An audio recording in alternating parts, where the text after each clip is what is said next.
नमस्कार दोस्तों। श्रीमद् भगवत गीता का तीसरा अध्याय कर्मयोग समाप्त हो चुका है।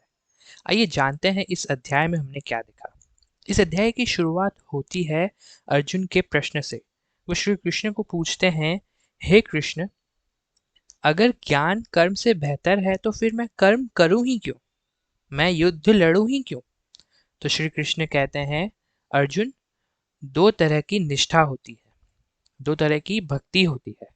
पहला, ज्ञान योग। इसमें इंद्रियों को वश में कर परमात्मा में ध्यान लगाना, ईश्वर की भक्ति करना होता है।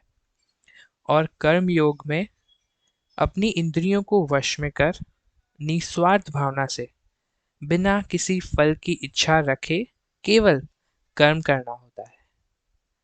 तो अब हम मनुष्यों के पास ये एक रास्ता है कर्म योग का, जिसे हम इस दुनिया में रहकर, इस मोह माया में रहकर भी अपनाकर मोक्ष को प्राप्त कर सकते हैं। जो ज्ञान योग का रास्ता चुनते हैं, कर्म तो उन्हें भी करना है, कर्म सभी को करना है। साधु हो, सन्यासी हो, राजा हो, कोई भी हो, कर्म सभी करते हैं। लेकिन करना कैसे है? निस्वार्थ भावना से, फल की इच्छा रखे बिना सच्चे मन से कर्म करना है। फिर हमने देखा यज्ञ के बारे में। यज्ञ सभी की भलाई के लिए किया गया एक कर्म ही है। ये संसार और उनके लोगों के लिए निस्वार्थ भावना से किया गया काम है।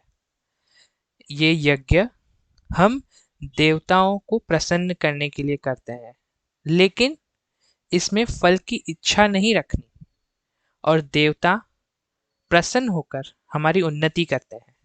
श्री कृष्ण बताते हैं कि यज्ञ हमें ईश्वर के साथ कैसे जोड़ता है।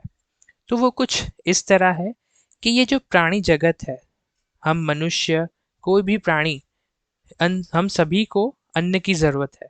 ये अन्न बारिश से उत्पन्न होता है और बारिश यज्ञ से होती है। तो ये हो गया यज्ञ और प्राणी जगत का रिलेशन, कनेक्शन। अब ये जो यज्ञ है वो कर्मों से उत्पन्न होता है, और ये कर्म वेदों में बताए गए हैं, यानी वेदों से ये कर्म की परिभाषा आई है। और वेद तो स्वयं परमात्मा, भगवान ईश्वर ने ही रचे हैं, ये उनकी ही देन है। तो इस तरह ये यज्ञ हमें ईश्वर के साथ जोड़ता है, और ये यज्ञ हम मनुष्यों और देवताओं के बीच का एक माध्यम है। इससे दोनों की ही उन्नति होती है।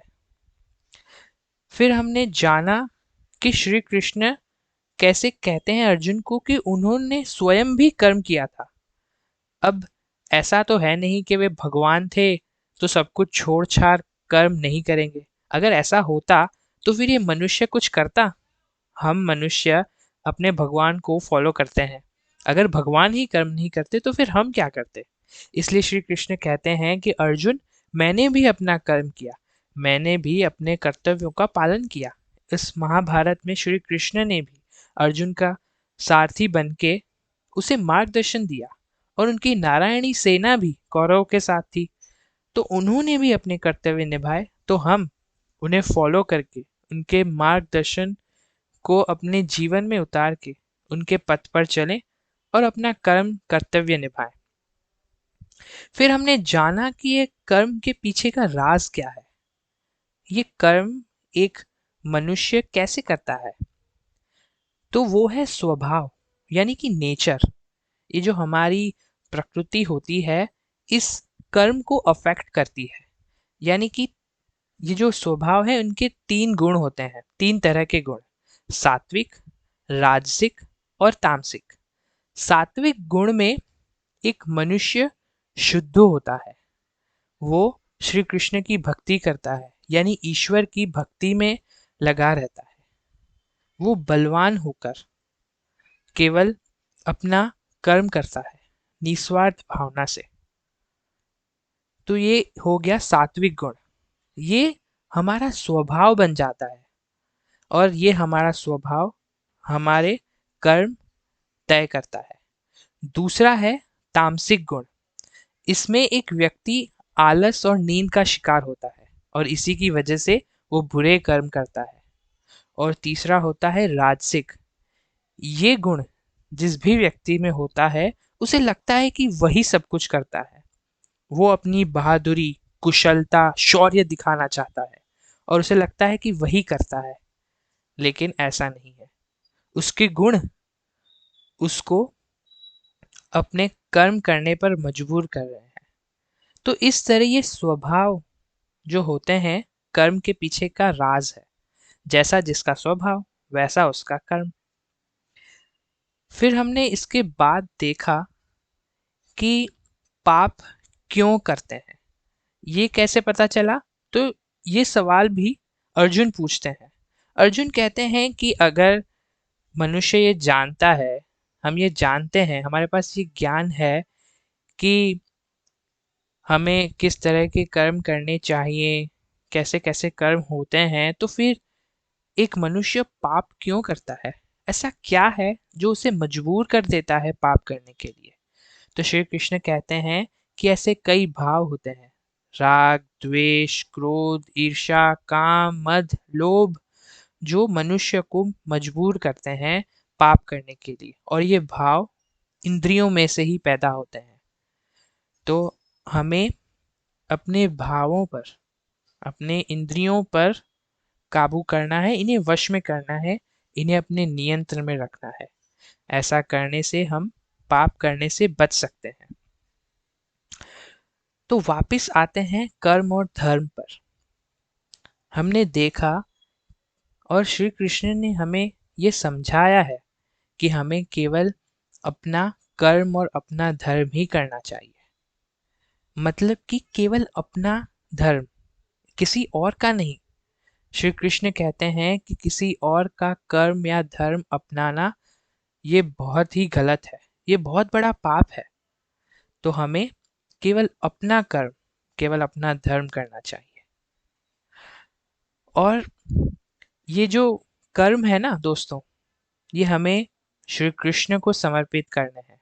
जी हाँ, हम जो भी कर्म करें निस्वार्थ भाव से करना है, फल की इच्छा रखे बिना, और श्री कृष्ण को सौंप देना है। फिर श्री कृष्ण ने बहुत ही एक जरूरी बात बताई। वो कहते हैं कि ये जो शरीर है, उससे बेहतर है हमारी इंद्रियां। अगर आपकी इंद्रियां, यानी कि ये जो हम देखते हैं, बोलते हैं, सुनते हैं, किसी चीज को छूते हैं, ये हमारी इंद्रियों की वजह से पॉसिबल है। यानी सेंसेस, जो हम फील करते हैं। तो ये इंद्रियां अगर वश में होगी तो हमारा शरीर भी वश में होगा। और इस इंद्रियों से भी बेहतर है मन। हम अपने मन से इन इंद्रियों को काबू में कर सकते हैं। लेकिन ये मन से भी बेहतर है, श्रेष्ठ है बुद्धि। अगर व्यक्ति बुद्धि का उपयोग करे तो अपने मन पर भी काबू कर सकता है और कभी अपने मन को विचलित नहीं होने दे सकता। और ये बुद्धि से बेहतर है आत्मा। कभी कभी बुद्धि भी भ्रष्ट हो जाती है। आपने ये कहावत सुनी होगी या ये सेंटेंस सुना होगा कि इसकी मति मारी गई थी, इसकी बुद्धि तो भ्रष्ट हो गई। तो अगर आत्मा को आपने समझ लिया तो आप अपनी बुद्धि पर भी कंट्रोल कर सकते हैं, ऐसा श्री कृष्ण कहते हैं। तो हमें आत्मा को समझना है। ये श्रीमद् भगवत गीता इसी आत्मा को समझने का एक रास्ता है। और आत्मा को समझ लिया तो फिर ये बुद्धि की मदद से हम परमात्मा में एक हो सकते हैं। हम परमात्मा की ओर एक और कदम बढ़ा सकते हैं और इस जीने मरने के चक्कर से, इस मोह माया और इस बंधन से मुक्त हो सकते हैं। आशा है कि आपको ये समरी अच्छी लगी हो।